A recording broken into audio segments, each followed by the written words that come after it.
जय हिंद, जय जोहार। आज हम जानते हैं पंडित सुंदरलाल शर्मा यूनिवर्सिटी का फॉर्म कैसे भरते हैं। सबसे पहले हम लोग क्लिक करेंगे गूगल पे, उस पर हम लोग क्लिक करेंगे पंडित सुंदरलाल शर्मा यूनिवर्सिटी। इस पर क्लिक करने के बाद जब पहला ऑप्शन आता है उस पर हम लोग क्लिक करते हैं। उसको क्लिक करने पे कुछ ऐसा इंटरफेस आएगा। उसमें हम लोग स्क्रॉल डाउन करते हैं नीचे की ओर। नीचे स्क्रॉल डाउन करते हैं तो फिर उसमें आता है ऑनलाइन एडमिशन, क्लिक हियर। तो क्लिक हियर पे क्लिक करते हैं और यहाँ फिर न्यू स्टूडेंट अप्लाई एडमिशन ये आता है, तो इस पर हम लोग भी क्लिक करते हैं। और इसका जो लास्ट डेट है 31 अगस्त तक है। ओके, क्लिक हियर पे क्लिक करते हैं।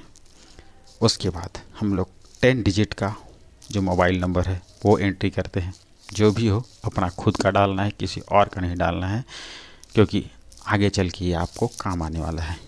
फिर इसमें हम लोग पासवर्ड डालते हैं, कन्फर्म पासवर्ड करते हैं और सिलेक्ट अ सिक्योरिटी क्वेश्चन में आप कुछ भी डाल सकते हैं। आपके बचपन के दोस्त, अपने फेवरेट टीचर, आपका बर्थ प्लेस कहाँ है, आपका हीरो कौन है, ये सब भी ऑप्शन दिया होता है। बेस्ट फ्रेंड कौन है ये भी ऑप्शन में दिया होता है।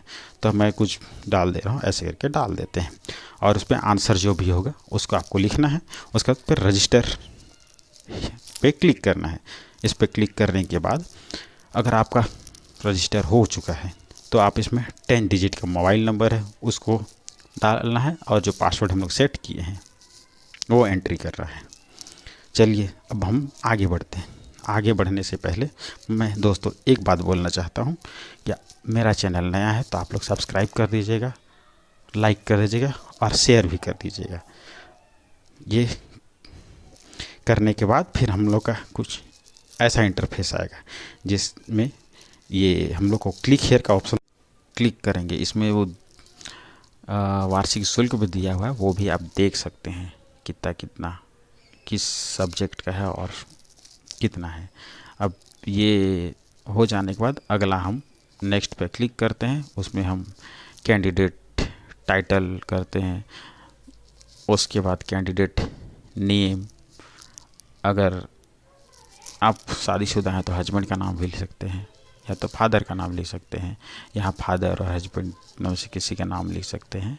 मदर नेम कैंडिडेट का हिंदी में टाइप करवा सकते हैं। यहाँ हिंदी में चेंज करने के लिए मोबाइल में देता है। यहाँ जो स्पेस है उसको टच करके ऑप्शन देगा, उसमें हिंदी का देता है तो आप हिंदी में इसमें लिख सकते हैं। पिता का नाम हिंदी में लिखना है, माता का नाम हिंदी में लिखना है और डेट ऑफ बर्थ है वो पहले ईयर लिखना है, फिर मंथ लिखना है, उसके बाद आपको डेट लिखना है। अब जेंडर सिलेक्ट करना है और उसको कैटेगरी में आप जो भी आते हैं, शेड्यूल कास्ट, अनुसूचित जनजाति या तो फिर ओबीसी के दोनों दिया हुआ है, क्रीमी लेयर और नॉन क्रीमी लेयर और जनरल और जनरल। एसटी का डबल दिया हुआ है, इसमें आप एससी का ऑप्शन नहीं दिया हुआ है। आप एससी वाले हैं तो थोड़ा सा प्रॉब्लम होगा क्योंकि इसमें एससी का जो है वो नहीं दिया हुआ है। तो जैसे एसटी डाल दिए तो फिर उसका आगे डालते हैं स्पेसिकल कैटेगरी में कुछ आते हैं नहीं आते हैं तो फिर अदर ये भी डाल सकते हैं या तो फिर कुछ नहीं डालने देंगे तो भी चलेगा। उसके बाद इसमें आप एम्प्लॉयड हैं, सेल्फ एम्प्लॉयड हैं या अनएम्प्लॉयड हैं तो आप जो भी हैं डाल सकते हैं। अनएम्प्लॉयड भी डाल सकते हैं, आप जो भी हैं वो डाल सकते हैं। मैरिटल स्टेटस में मैरिड हैं या अनमैरिड हैं वो डाल सकते हैं। एरिया आप कहाँ से आते हैं, रूरल से या अर्बन से या तो ग्रामीण क्षेत्र या शहरी जो भी आते हैं उस पर जो भी आएंगे उसमें क्लिक करिए और आप नेशनलिटी में आप इंडियन डाल सकते हैं। और रिलीजन में आप जो भी हैं हिंदू, मुस्लिम, क्रिश्चियन, सिख, बुद्धिस्ट जो भी हैं वो डाल सकते हैं। और अल्पसंख्यक है तो यस करिए अल्पसंख्यक। और वैसे वहाँ अल्पसंख्यक जो होते हैं वो लोग जैसे क्रिश्चियन हो गए या तो फिर मुस्लिम हो गए वो लोग ज़्यादातर आते हैं अल्पसंख्यक में, तो आप उसमें नो ही डालिएगा। फिजिकल हैंडीकैप, अगर आप शारीरिक रूप से कुछ भी विकलांग होंगे तो आप इसको डाल सकते हैं यस में। अगर होगा तो इसमें आपको सर्टिफिकेट दिखाना होगा। अगर आप एलिजिबल हैं स्कॉलरशिप के लिए अगर 2 लाख से आपका नीचे इनकम है तो आप एलिजिबल हैं, तो यस कर सकते हैं।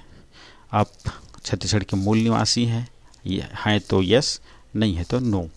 और परीक्षा का माध्यम, आपको परीक्षा किस माध्यम से लिखना है, हिंदी में या इंग्लिश में, वो आप दे सकते हैं। हिंदी में तो हिंदी में, इंग्लिश में तो इंग्लिश में वो कर सकते हैं। आधार नंबर आपका ये देना ज़रूरी है, आपका आधार नंबर जो भी होगा वो डालिए।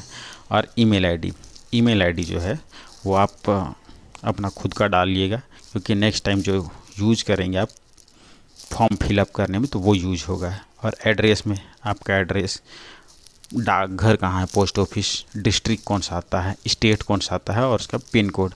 अगर आपका परमानेंट एड्रेस और लोकल एड्रेस है दोनों सेम है तो सेम कर दीजिएगा। उसके बाद फिर कोर्स डिटेल में आते हैं। तो कोर्स डिटेल में हम क्या करना है, बैचलर ऑफ आर्ट्स करेंगे तो फिर उसमें अलग से ऑप्शन और आता है, उसका ब्रांच कौन सा। आप इकोनॉमिक्स कर सकते हैं, इंग्लिश कर सकते हैं, अगर बहुत सारे ऑप्शंस हैं।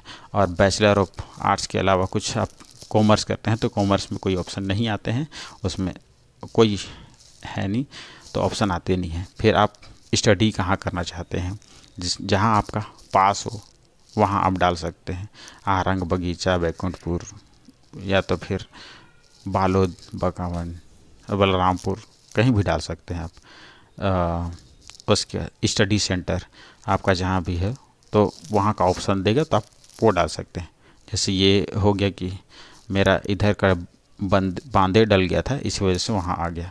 जैसे मैं अगर रायपुर डालूँ, बलरामपुर डालूँ या तो फिर अंबिकापुर डालूँ तो फिर इसका ऑप्शन चेंज हो जाएगा। ये देखिए ऐसे ऑप्शन चेंज हो गया। इसमें सुंदरलाल बनारस रोड अंबिकापुर का आया है और government Rajiv Gandhi PG college Ambikapur ही आया है। दोनों में से जिस कॉलेज में आप पढ़ना चाहते हैं उसमें आप क्लिक कर सकते हैं। उसके बाद फिर आएगा आपका हायर सेकेंडरी और हाई स्कूल का हो, तो आप इसको रोटेट कर लीजिए। रोटेट करेंगे ऐसे तो उसमें आपका पूरा ऑप्शन दिखाएगा। हाई स्कूल का ये हो गया, आप हाई स्कूल का डाल सकते हैं, इसमें ग्रेजुएशन का डाल सकते हैं, हायर सेकेंडरी का है, और higher secondary arts, agriculture, bio, maths अब जो भी लिए हैं उससे करके डाल सकते हैं आप।